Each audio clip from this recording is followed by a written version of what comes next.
Sinuwerte na naman tayo ngayong araw na to dahil meron na naman tayong bagong deliver na ating paninda. Nung nakaraan kasi ay naubos agad kaya naman nagpa-deliver agad si Ninang Nor. Kagandahan nito, meron tayong bagong modelo, si Alan.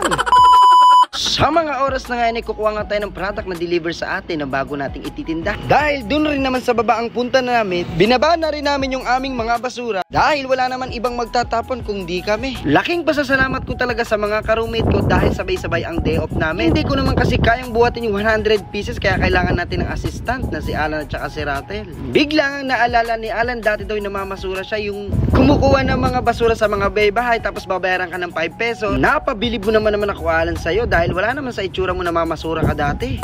Kung hindi nyo nga ako natatanong ngayon, si Alan nga po ay 13 years na dito sa company namin. Kapag desisyon na nga daw niya ay mag-e-exit na sa January, kaya ang makukuha niya ay nasa 500,000, hindi malabo. Sana all na lang talaga at magpupurgot na sa Pilipinas. Nandirito na nga yung tatlong pogi para kumuha ng deliver ng ating mga paninda. Kanina pa nga daw nag-aantay yung nag-deliver, yung Pakistani. Yan nga pala isa sa mga tauhan ni Ninang Nor. 5 nga pala ang tauhan ni Ninang Nor, puro Pakistani at saka India. Sana all may tauhan.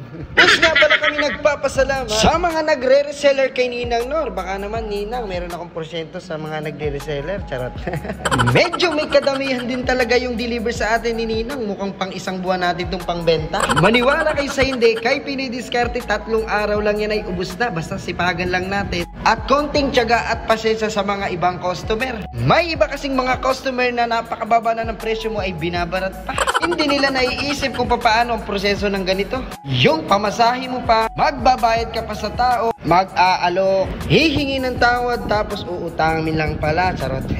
Big time na pala si Ate Noray o meron ng pa-sticker. Dati nga iilan-ilan lang yung binibenta namin, 20 pesos, 30 pesos. Aba ngayon, napakarami na. Hindi naman ako magtataka, baka mamaya 5 na yung nagbebenta at nagre-reseller kay Ninang Nor. O God bless po sa lahat. Kaya naman sa lahat ng taga-Jeddah dyan, kung gusto nyo mag-reseller dyan sa company nyo. Aba, at kung marami diyang Pilipino ay patok na patok yan dahil napakasarap niyan. Ito nga pala yung bagong modelo ni Ninang Nor, si Alan. O baka daw Ninang, may porsyento siya dyan. Charot.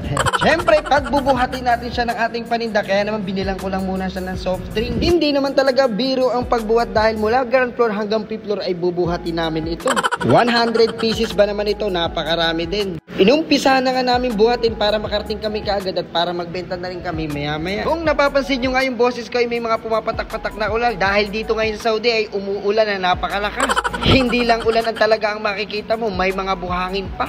Kasing talaga dito sa Saudi Arabia kapag talaga umuulan. Kaya naman kung mapapansin nyo yung boses ko ay may pumapatak-patak na ulan. Oy, thank you Lord sa blessings. Sabi ko nga kay Alan ay huwag ka na mag-gym dahil napakabigat na rin naman yung dala mo. Abay, para ka na rin nag-gym. Believe din talaga ako sa dalawang to dahil walang pahingangan hanggang 5th floor ay dala-dala yung ating paninda na imbutido at saka daing na bangus, 100 pieces. May nag-message nga sa atin sa WhatsApp, hello Lord, saan po ba kayo sa Jeddah? Ako'y takam na sa daing na bangus mo. Kay Sarah Jane, shout out sa'yo. At meron ding mga tao talaga, todo suporta sa atin. Ito ang message niya, Pinoy Diskarte. Lagi kong pinapanood yung mga vlog mo, baka naman pwede kang makapasyal dito sa Riyadh at nang makilala naman kita, nang makita ka. Uy, maraming salamat sa'yo, Edmond ng Riyadh. Sobrang nakakataba talaga ng puso yung mga taong ganito. Kaya naman, lubos ako nagpapasalamat sa nakaka-appreciate na mga ginagawa ko. Nandirito na nga kami para ilagay yung mga paninda natin sa ating rep. Kaya naman, sa mga takam na takam at paboritong imbutido at daing na bangos, meron tayong available niyan. Siyempre, mura lang ang ibibigay ko siya, presyong Pilipino. Hindi ko nga ini-expect na meron palang dalang ulam si Ninang Nor na tulingan daw na ginataan. Kaya naman, gusto nyo bang makita ang kabaitan ni Ninang? Mag-reseller na kayo sa kanya, i-PM nyo lang siya. 100%